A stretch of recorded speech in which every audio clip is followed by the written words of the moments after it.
ये जो तस्वीरें आप देख रहे हैं, ये हिमाचल के शिमला की है, जहां बारिश ने ऐसा तांडव किया कि देखते ही देखते घर बार बर्बाद हो गया।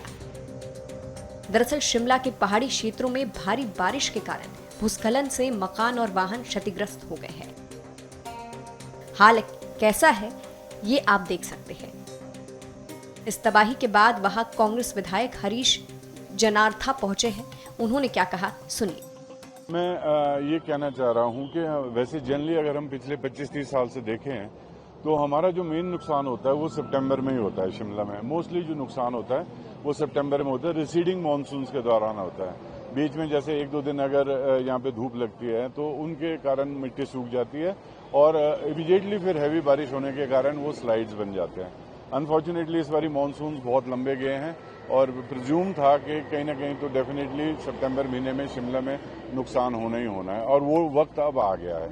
हमारी सारी टीमें तैयार हैं और अनफॉर्चुनेटली यहाँ पे जो इंग्लैंड के पास आज हुआ है उसमें मुझे लगता है कि थोड़ी गलती हमारे जो पोर्टमोर स्कूल है इनकी भी है, क्योंकि उनका जो ड्रेनेज है वो सारा ड्रेनेज डाइवर्ट हुआ है और वहाँ पे जो जितना भी रूफ का रेन वाटर है वो सारा है, उसका कुछ हल्का सा एज पर माई काउंसलर और यहाँ के जो स्टाफ है उनमें जो आपकी सीवरेज भी है वो भी कहीं से लीक कर रही थी और साथ साथ उस एरिया में रेन वाटर का जो प्रॉपर आउटलेट वो नहीं बन पाया प्रॉपरली। तो we are assessing the damage and I assure you and I am very thankful to the administration and specially the police and PWD जिन्होंने ये रास्ता खोल दिया है और ट्रैफिक थ्रू है। अभी उम्मीद रखते हैं हम कि इसमें अभी इमीडिएटली सारा स्टाफ यहाँ आया है, एस्टिमेट्स बनाएंगे, रीइंफोर्स करने का इसका इमीडिएटली प्रयास करेंगे। अभी तो ये इस हालत में तो हम ये देख रहे हैं कि जो डेंजरस ट्रीज है अभी यहाँ पे तो एक मेजर बड़ी ट्री आई है और साथ साथ उसके साथ कुछ एक रवीनिया के जो पेड़ थे वो आए हैं, पर लेकिन यहाँ पे 2 या 3 पेड़ अभी बहुत ही डेंजरस बने हुए हैं। तो कॉशियसली यहाँ पे चलना पड़ेगा।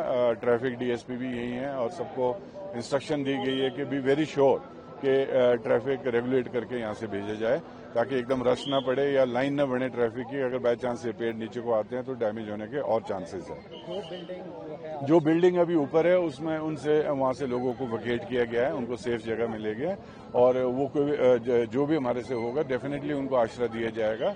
वहाँ पे उनका अगर बिलोंगिंग्स भी अंदर उसको निकालने की प्रयास किए जाएगी और साथ साथ इसको रीइंफोर्स करने का भी इमीडिएटली प्रयास किया जाएगा।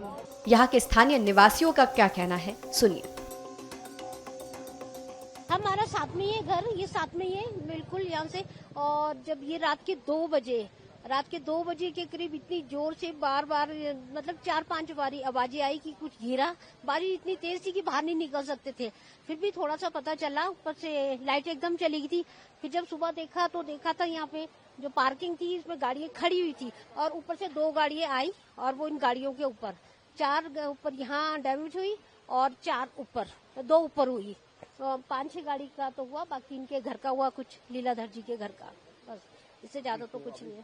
सर इंजरी से बच गए। रात का ये मेरे ख्याल से 1:30-2 का काम था। मैं यहाँ बाथरूम जा रहा था। अब यानी कि मैं उस टाइम थोड़ा भी झटका लगता तो मतलब मैं ही खत्म था उस टाइम तो, और ये पेड़ अंदर आ गया जी।